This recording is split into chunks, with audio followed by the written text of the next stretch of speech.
Urang di kawitan. Innal hamdalillah nahmaduhu wa nasta'inuhu wa nastaghfiruh wa na'udzu billahi min shururi anfusina wa min sayyiati a'malina. Man yahdihillahu fala mudhillalah wa may yudlilhu fala hadiyalah.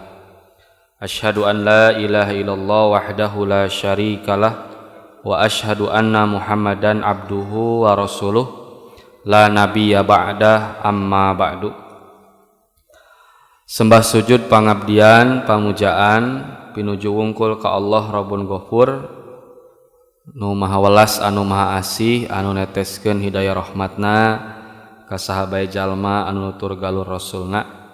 Alhamdulillah dina waktos ayeuna urang sadaya masih dipasihan kesempatan pikeun hadir di tempat anu insyaallah dimuliakeun, anu mugia ikhtiar urang dina raraga thalabul ilmi dicatet ku mantena janten amalan sholihan. Insyaallah dina ieu waktos urang lajengkeun pembahasan syarah Riyadhus Shalihin nu mana dina ieu waktos memasuki bab baru, yaitu bab tentang taubat. Setelah di bab sebelumnya kita membahas tentang bab niat. Nah, insya Allah pada hari ini sebelum rehat Ramadan kita memasuki pembahasan tentang taubat. Nah, yang pertama mengenai pengertian dari taubat itu sendiri. At-taubatu lughatan, taubat menurut bahasa itu berasal dari kalimat taba yatubu taubatan, yang berarti roja'a, kembali. Jadi secara bahasa taubat itu artinya kembali. Sedangkan menurut syariat taubat itu artinya ar-ruju'u min maksiatillahi ta'ala ila ta'atihi. Jadi taubat itu menurut syariat adalah ar-ruju'u, kembali, min maksiatillah, dari berbuat maksiat kepada Allah, ila ta'atihi, menuju ketaatan kepadanya. Nah, sebagaimana kita tahu bahwa manusia itu pada dasarnya fitrahnya itu adalah hamba, yang mengabdikan dirinya kepada Allah. Kata Nabi, kullu mauludin yuladu alal fitrah. Setiap anak itu dilahirkan dalam keadaan fitrah. Apa fitrah di sana? Para ulama menjelaskan yaitu al-Islam. Nah, maka fa'abawahu, orang tua, atau bisa diartikan secara umum lingkungannya, bacaannya, tontonannya, idolanya, yuhawidanihi, yang menjadikan dia Yahudi, au yunasironihi, atau menjadikan dia Nasrani, au yumajisanihi, atau menjadikan dia Majusi. Nah, pada dasarnya manusia itu lahir pada fitrah Islam. Bahkan sebagaimana kita tahu juga manusia itu diciptakan semata-mata untuk beribadah. Nah, jadi orang yang mengaku dirinya tidak bertuhan, baik ateis atau agnostik, pasti secara dasar dan sadar dia itu menghamba, tetapi menghambanya bukan kepada Allah, tapi menghamba kepada pemikiran atau sesuatu selain Allah. Pada dasarnya dia sama-sama menghamba. Nah, maka kenapa taubat itu berarti ar-ruju'u, kembali? Nah, karena hakikatnya manusia itu adalah makhluk yang potensi ketaatannya lebih besar daripada potensi maksiat. Nah, itu hadirin ikhwatu iman rahimakumullah mengenai pengertian dari taubat, yaitu ar-ruju'u, kembali min maksiatillah, dari perbuatan maksiat kepada Allah, ila ta'atihi, menuju ketaatan kepadanya. Nah, kemudian Imam An-Nawawi menjelaskan, at-taubatu wajibatun min kulli dzanbin. Taubat itu atau bertaubat itu wajibatun, wajib, ala min kulli dzanbin, dari segala dosa. Nah, gitu ya. Jadi ulah dibeda-bedakeun gitunya. Di satu sisi dia bertobat dari dosa riba, tapi di sisi lain dia masih durhaka kepada orang tua. Nah, di sisi lain dia bertobat yang asalnya tidak bayar zakat menjadi bayar zakat, tapi di sisi lain dia tidak baik kepada tetangga. Nah, artinya taubat itu wajib atas semua dosa yang telah kita lakukan. Nah, maka maksiat ini dibagi dua. Ada maksiat yang kaitannya antara seorang hamba dengan Allah Subhanahu wa taala. Gitu ya. Semisal zina gitu ya. Minum khamar, judi. Nah, itu maksiatnya antara dirinya dengan Allah. Maka jika jenis maksiat seperti ini gitu ya, tidak berkaitan dengan hak sesama anak Adam, maka diterima atau tidaknya taubat itu harus memenuhi 3 syarat. Ahaduha, yang pertama, ayyukli'a anil maksiati, meninggalkan kemaksiatan itu.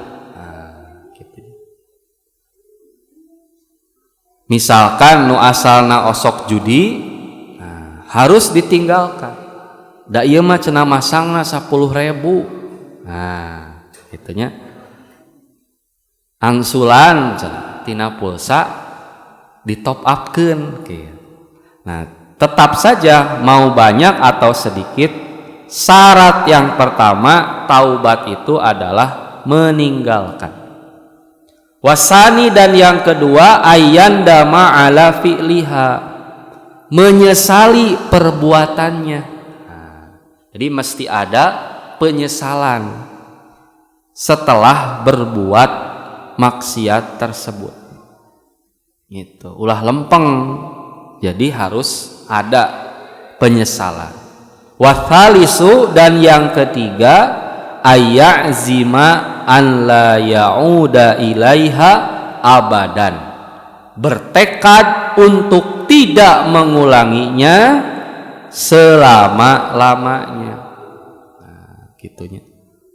Dulu pernah nyogok, nah, ngadamal SIM, nah, gitu. Maka jangan diulangi lagi selama-lamanya. Gitu ya. Fa in fukida ahadus salasah, maka jika salah satu dari 3 syarat itu tidak ada, lam tasihha taubatuhu, maka taubatnya tidak sah. Sok sanaos lamayna pinuh ku kalimat astagfirullah. Selama tidak memenuhi 3 syarat, meninggalkan, menyesali, dan tidak mengulangi, nah, gitunya, tidak disebut taubat, nah, atau taubatnya tidak sah. Nah, itu yang pertama berkaitan dengan maksiat yang hubungannya antara seorang hamba dengan Allah Subhanahu wa taala. Wa in kanatil ma'siyatu tata'allaku bi adamiyyin fasyurutuha arba'ah. Dan jika kemaksiatan itu berkaitan dengan hak sesama anak Adam, maka syaratnya ada 4. Hadhihi salasa, syarat yang 3 tadi, gitu ya. Meninggalkan, menyesali, dan tidak mengulangi. Nah, ditambah 1, fa'in kanat, gitu ya. Ditambah 1, wa an yabro'a min haqqi sohibiha, yaitu harus menunaikan hak saudaranya. Nah, fa'in kanat malan au nahwahu raddahu ilaihi, jika hak itu berupa harta atau yang lainnya, maka ia harus mengembalikan kepadanya. Nah, dulu misalkan pernah maling gitu nya, teu kapangi gitu, ngan rumasa ayeuna baheula pernah nilep kas RW misal. Nah, maka harus dikembalikan kepada haknya, baru taubat itu diterima. Atau berkaitan dengan zakat misal. Dulu menganggap misalkan kalau zakat itu sama seperti sodakoh, sekemampuan dan sekeridoan. Maka ketika sadar taubat harus membayar zakat itu. Nah, wa in kanat hadda qadpin wa nahwahu makanahu minhu au talaba afwahu. Jika hak itu berupa denda tuduhan zina dan sebagainya, maka dia harus meminta maaf kepadanya. Nah, jadi bila ada orang yang pernah tersinggung gitu ya, terfitnah, tersakiti, maka pembersihan atau taubat dari dosa itu yaitu dengan meminta maaf. Bahkan bila yang dimintai maaf itu meminta syarat, harus ditunaikan. Misalkan sok ku abdi di Hampura ngan pang umrohkeun. Nah, gitunya. Gitu ya. Nah, sebisa mungkin harus dilaksanakan. Nah, gitunya. Nah, maka sekali lagi berkaitan dengan hak itu harus meminta maaf. Wa in kana ghibatan, dan jika kemaksiatan itu berupa ghibah, istahallahu minha, maka ia harus meninggalkannya. Nah, para ulama berselisih pendapat. Ada yang berpendapat bahwa ketika kita menggibah, membicarakan keburukan orang lain, baik diketahui atau tidak oleh orang yang dibicarakan, tetap harus memaafkan. Harus minta maaf. Yang kedua, meminta maaf itu ketika gibah kita diketahui oleh yang dibicarakan, baru boleh baru harus meminta maaf. Nah, maka pendapat yang lebih kuat adalah gibah itu tidak mesti selalu meminta maaf, kecuali ketika kita menggibah diketahui oleh orang yang digibahi oleh kita. Nah, gitu ya. Jadi betapa Islam menjaga hak-hak sesama muslim, gitu ya. Sampai-sampai urusan harta, urusan darah dan kehormatan tidak akan diterima taubatnya kecuali setelah menunaikan hak kepada orang yang memang harus menerima hak tersebut. Gitu. Nah, bila kita sudah mengetahui konsep taubat, Nah, sepertinya kita akan lebih hati-hati, khususnya ketika berhubungan dengan hak sesama manusia. Sebab ternyata taubatnya itu tidak mudah, gitu ya. Harus melakukan penunaian hak, harus meminta maaf, gitu ya. Maka dengan kita mengetahui konsep taubat ini harus semakin hati-hati. Nah, kemudian wa yajibu ayyatuba min jami'iz dzunub. Nah, tadi sudah juga disinggung bahwa wajib bertaubat dari seluruh dosa. Fa in taba min ba'diha sahhat taubatuhu inda ahlil haq. Jika bertaubat dari sebagiannya saja, sah taubatnya dari dosa menurut para ulama. Nah, boleh gitu ya, masih boleh. Wa baqiya alaihil baqi, akan tetapi tentu dosa yang lain masih tersisa. Itu. Dari minum khamar sudah berhenti, sudah menyesal, tidak mengulangi, tapi masih berurusan dengan riba. Nah, taubat khamarnya sah, tapi masih tersisa dosa riba. Nah, gitu ya. Jadi tetap pada intinya harus gitu, bertaubat untuk segala dosa maksiat. Nah, makanya sangat jelas dan tegas apa yang dinyatakan oleh sahabat Umar, hasibu qabla an tuhasabu. Hisablah diri kalian sebelum nanti dihisab. Nah, maka ketika kita akan tidur, maka kita coba untuk memilah dan memilih mana dosa-dosa kita kepada sesama manusia, mana dosa kita kepada Allah Subhanahu wa ta'ala secara langsung. Nah, dengan kita mengetahui rinciannya, maka sedikit demi sedikit kita berusaha untuk bertaubat dengan meninggalkan, menyesali dan tidak mengerjakannya kembali selama-lamanya, dan juga menunaikan hak kepada sesama anak Adam. Nah, kemudian Imam An-Nawawi menyantumkan ayat-ayat yang berkaitan dengan perintah taubat. Di antaranya di surah An-Nur ayat 31. A'udzubillahi minasyaitonirrajim wa tubu ilallahi jami'an, dan bertaubatlah kamu sekalian kepada Allah, ayyuhal mu'minuna, wahai orang-orang yang beriman, la'allakum tuflihun, supaya kamu beruntung.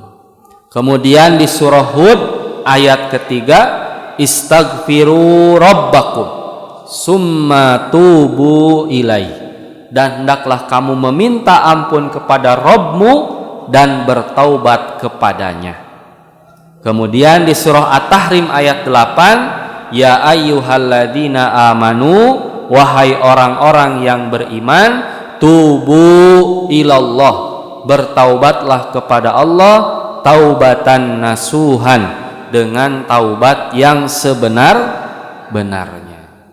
Ya.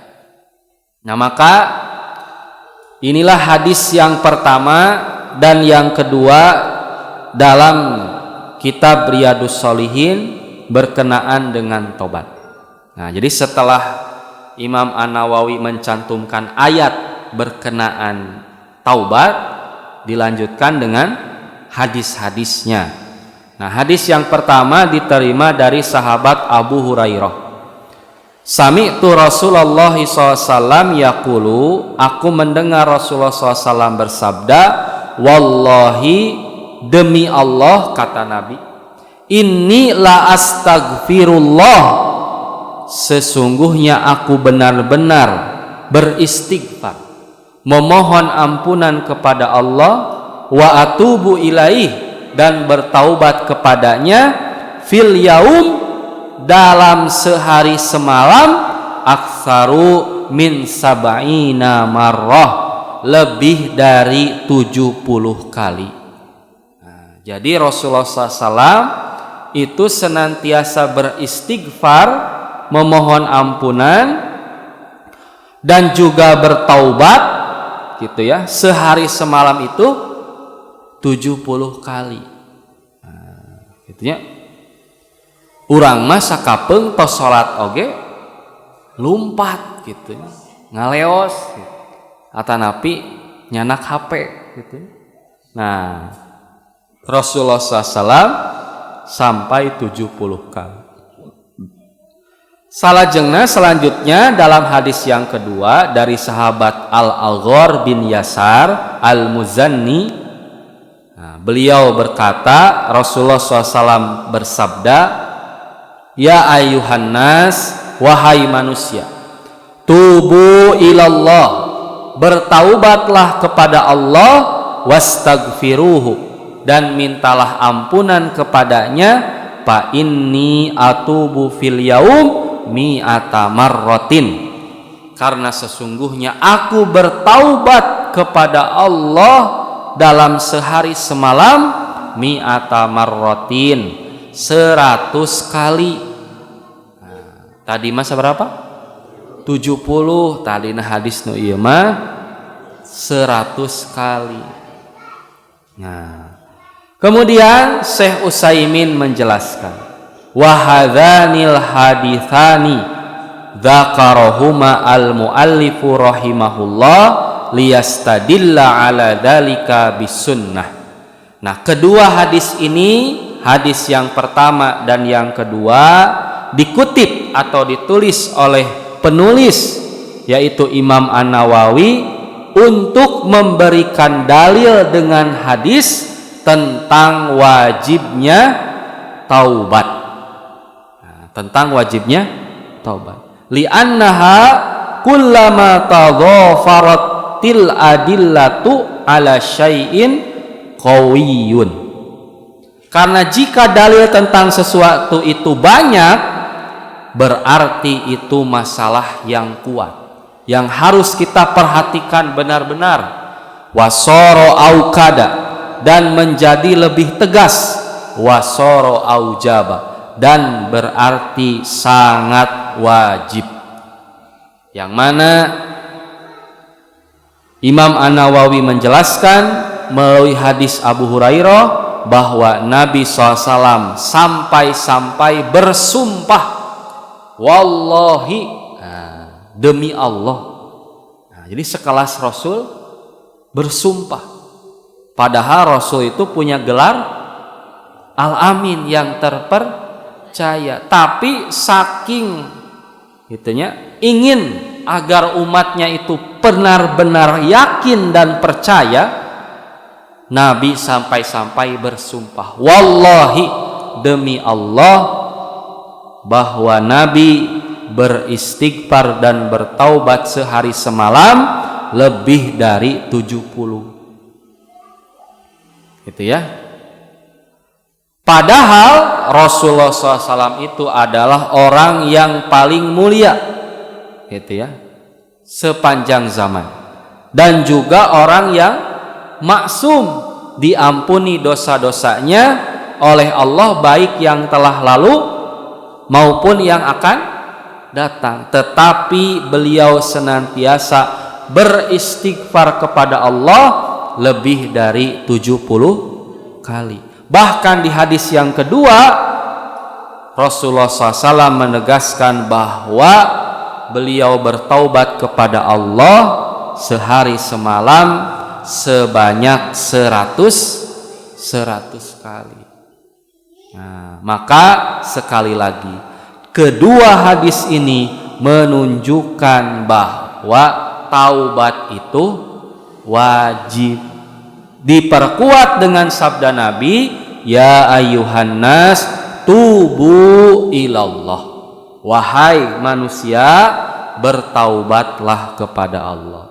Di sana ada kalimat perintah yang mana al aslu fil amri lil wujub.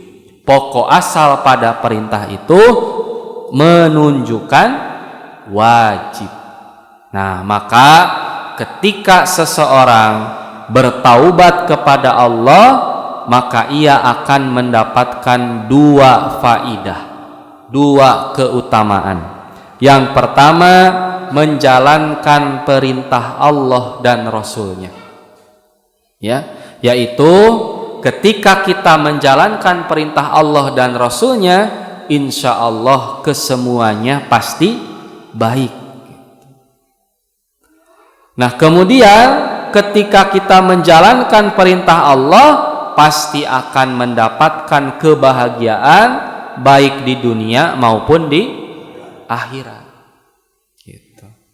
Dan faidah yang kedua, gitu ya, mengikuti jejak Rasulullah SAW, yaitu bertaubat kepada Allah sehari 100 kali, yaitu dengan kalimat atubu ilallah, aku bertobat kepada Allah, atau menggunakan sayyidul istighfar, astagfirullahaladzim wa atubu ilai, gitu, 100 kali, gitu ya Bu. Nah, dan wattaubatu labudda fiha min sidqin, taubat juga harus disertai dengan kejujuran. Bihaitsu idza tabal insanu ilallah aqla'a aniz zanbi, artinya ketika seseorang bertaubat kepada Allah, dia harus melepaskan diri dari dosa. Amal insan alladzi yatubu bilisanihi, adapun orang yang bertaubat dengan lisan saja, wa qalbuhu muntiun ala fi'lil maksiyah, tetapi hatinya masih ingin, gitu ya, berniat mengerjakan maksiat, au ala tarkil wajib, atau ingin meninggalkan kewajiban, gitu ya, maka taubatnya itu tidak akan bermanfaat. Bahkan orang yang sekedar di lisannya saja bisa dianggap taubatnya itu menghina kepada Allah.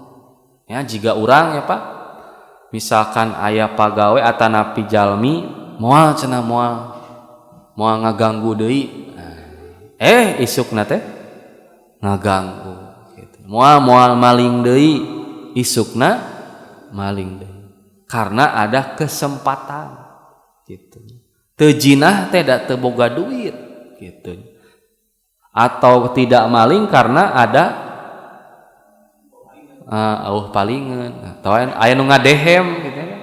Wangi-wangi bapak teh lapar, batuk, gitu. Teu jadi malingna. Nah, maka fa inna taubatahu la tanfi'ahu, maka taubatnya itu tidak akan bermanfaat, bahkan dianggap menghina kepada Allah. Maka oleh karena itu kita harus jujur kepada Allah dalam bertaubat.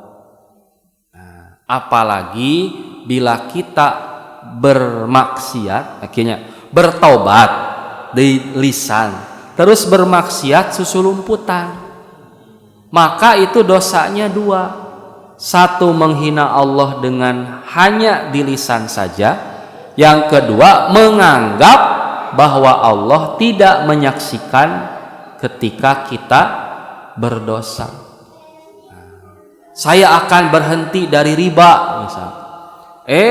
Gitunya, ternyata dia punya hubungan cicilan, gitunya, dengan bank. Padahal dia bisa sebenarnya untuk tidak berhubungan dengan riba. Nah, tetapi dia malah berhubungan. Maka dia sudah menganggap Allah tidak melihatnya, tidak menyaksikannya. Maka taubat yang benar-benar taubat adalah melepaskan diri dari dosa dan kemaksiatan, bahkan membenci dan menyesali perbuatan tersebut, gitu.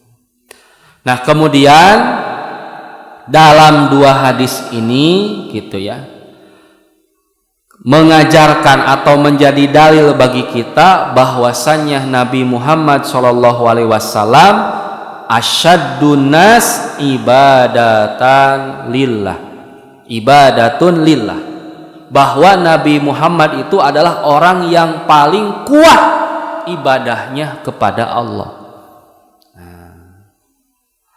Wa huwa kadzalika, dan begitu pula beliau itu akhsyana lillah, orang yang paling takut di antara kita. Wa atqana lillah, dan orang yang paling bertakwa.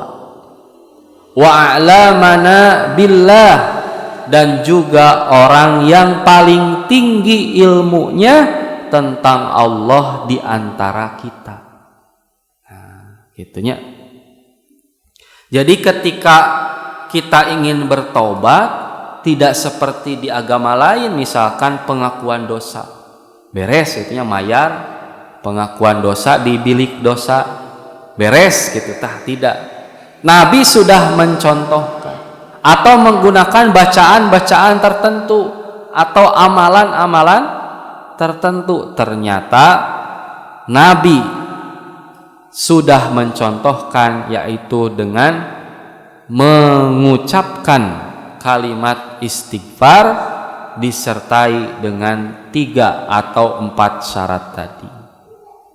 Dan kedua hadis ini juga menjadi dalil bahwa beliau adalah guru terbaik, baik dari sisi lisan maupun dari sisi perilakunya. Jadi benar-benar bisa dicontoh. Kan aya jalmi teh pinter, pami ngadugikeun teh kahartos, pami ditaros nanaon oge tiasa, tapi perilakunya tidak bisa dicontoh. Nah, inilah yang terjadi di barat, yang mana para ilmuwannya gitu ya, mereka cerdas, menemukan penemuan-penemuan luar biasa, tapi berakhir dengan mati overdosis gitu ya, keluarganya hancur, anaknya jadi LGBT gitu ya, hidupnya diisi dengan zina dan lain sebagainya. Nah, maka Rasulullah SAW itu teladan terbaik, baik dari sisi lisan maupun perilaku, gitu ya. Dan beliau pula itu senantiasa menjalankan sesuatu sebelum orang lain. Nah, gitu ya. Jadi beliau itu sebelum memerintahkan kepada orang lain, maka beliau sendiri yang lebih dulu mengerjakan, bahkan dengan pekerjaan yang sangat maksimal gitu. Sangat maksimal. Nabi memerintahkan sholat tahajud bisa.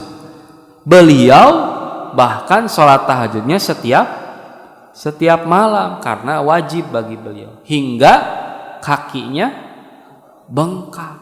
Nah, itunya urang mah gara-gara kaki bengkak teu tahajud.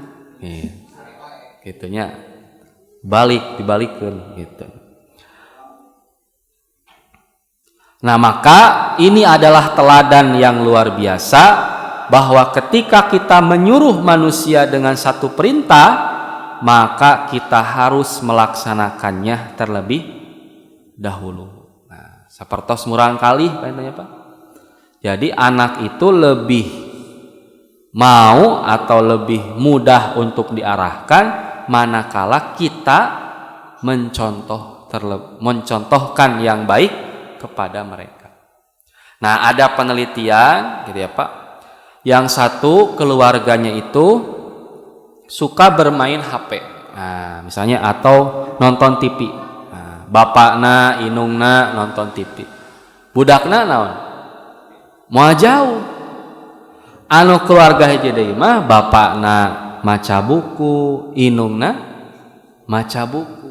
Nah, budakna maca buku, minimal ninggalian gambarna. Nah, dan itu terasa gitu Pak. kusim kuring nalika menstop gadget, baik HP maupun TV. Nah, budak teh nagih teh naon? Hoyong baca. Minimal karesepna dinosaurus jeung hewan-hewan gitu. Tah minimal eta. Nah, maka kesolehan orang tua benar-benar berpengaruh terhadap kesolehan anak gitu ya.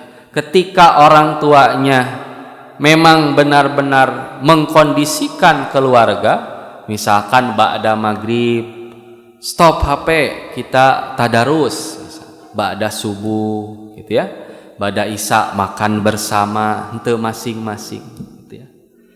Nah, maka hal tersebut akan mendorong itu anak tersebut mengerjakan dan menjadi contoh bagi dia ketika nanti berumah tangga. Nah, sering Pak aya nu nyarios ka simkuring. Dulu cenah ketika masih jomblo atau bujangan jarang sekali makan bersama keluarga, masing-masing we lanceukna di kamar gitunya, adina iraha gitunya, indungna komo apa pokona mah masak, cuman makannya sendiri. Setelah menikah ternyata istri saya dan keluarganya itu harus makan bersama. Ternyata nikmat luar biasa. Walaupun dengan menu sederhana, sakadar tempe, tahu, jeung peda beureum. Jeung asin. Jeung belum menikmat cenah. Nah, ternyata sekali lagi sekedar gitu. Nah, sekedar itu pun sangat luar biasa. Sebab anak kita itu bukan robot ya Pak, yang bisa diinstal gitunya, dicocokkan terus jalan, tidak. Tapi juga ada proses yang namanya contoh teladan. Nah, maka apa yang dilakukan oleh Nabi benar-benar teladan yang baik, yaitu menyuruh manusia dengan satu perintah tetapi dilaksanakan terlebih dahulu oleh beliau. Dan sebaliknya, ketika melarang sesuatu, maka Rasulullah SAW pun tidak melaksanakan itu atau meninggalkan hal tersebut. Dan inilah hakikat seorang dai, pendakwah yang mengajak kepada Allah. Kata Nabi kan, dai itu berada di pintu-pintu neraka. Kenapa? Karena mereka mengajak kepada orang lain mengerjakan kebaikan, meninggalkan kemungkaran, tetapi ketika dia berada di tempat yang sepi, ketika menyendiri atau ketika tidak ada orang yang mengenalnya, justru dia menjadi penentang utama. Justru dia melanggar apa yang dia ucapkan. Nah, maka ketika kita ingin berdakwah atau memang kewajiban kita sebagai seorang muslim, maka kita harus menghindari larangan tersebut sebelum kita melarang kepada orang lain. Nah, maka begitupun Rasulullah SAW menyuruh kita bertobat, maka beliau pun bertobat lebih banyak daripada kita semua. Nah, maka hadirin ikhwatu iman rahimakumullah, sekali lagi bahwa taubat itu adalah arruju, kembali ke jalan Allah. Dan proses kembalinya itu harus memenuhi syarat. Yang pertama, meninggalkan dosa atau maksiat tersebut. Yang kedua, menyesali dosa dan maksiat tersebut. Dan yang ketiga, tidak mengerjakan dosa atau maksiat itu selama-lamanya. Adapun yang berkaitan dengan hak sesama manusia, yaitu mengembalikan hak tersebut. Dan kita tahu bahwa ampunan Allah Subhanahu wa taala itu sangat luas. Allah akan mengampuni dosa seorang hamba selama hamba itu belum meninggal dan selama matahari belum terbit dari barat. Maka pintu taubat sangat terbuka. Nah, sekarang kita masih diberikan kesempatan untuk hidup, maka kita harus banyak-banyak bertaubat, beristighfar. Sebagaimana Nabi SAW bertaubat beristighfar sampai 100 kali sehari. Nah, maka di antara keutamaan taubat ialah yang pertama, taubat adalah sebab untuk meraih kecintaan Allah Azza wa Jalla. Innallaha yuhibbut tawabina wa yuhibbul mutatahhirin. Allah mencintai orang-orang yang bertaubat. Dan Allah mencintai orang-orang yang membersihkan atau mensucikan diri. Kemudian taubat itu menjadi sebab keberuntungan. Wa tubu ilallahi jami'an ayyuhal mu'minun la'allakum tuflihun. Supaya kita beruntung, orang-orang beriman adalah dengan bertaubat. Kemudian taubat itu menjadi sebab diterimanya amal-amal hamba dan turunnya ampunan atas kesalahan-kesalahannya. Wa huwallazi yaqbalu taubata an ibadi wa ya'fu anis sayyi'at. Dialah Allah yang menerima taubat dari hamba-hambanya dan maha mengampuni berbagai kesalahan. Taubat juga merupakan sebab masuk surga dan keselamatan dari siksa neraka. Orang-orang yang mereka menyia-nyiakan sholat dan menurutkan hawa nafsu akan dilemparkan ke dalam neraka. Illa man taba, kecuali orang yang bertaubat. Kemudian taubat juga menjadi sebab mendapatkan rahmat dari Allah. Keenam, taubat juga sebab berbagai kejelekan diganti dengan berbagai kebaikan. Kemudian yang ketujuh, taubat juga menjadi sebab untuk meraih segala macam kebaikan. Yang kedelapan, taubat adalah sebab untuk menggapai keimanan dan pahala yang besar. Kesepuluh, taubat gitu ya, adalah menjadi sebab malaikat mendoakan orang-orang yang bertaubat. Maka terakhir, nas'alullah, kita memohon kepada Allah, ayyatuba alaina wa alaikum, semoga Allah menerima taubat kita, mengampuni dosa-dosa kita, wa an yahdiyana wa iyyakum siratal mustaqima, dan semoga kita ditunjukkan ke jalan yang lurus. Ya muqallibal qulub, sabbit qalbi ala dinika. Demikian untuk pembahasan pada malam ini. Semoga apa yang disampaikan ada guna dan manfaatnya, mengingatkan kembali, mengevaluasi kehidupan kita agar esok dan seterusnya lebih baik daripada hari-hari sebelumnya. Amin ya rabbal alamin. Demikian akhirul kalam. Rabbana la tuzigh qulubana ba'da idh hadaitana wa hab lana min ladunka rahmah innaka antal wahhab. Aqulu qouli hadza wa astaghfiruh li wa lakum. Wassalamu alaikum warahmatullahi wabarakatuh.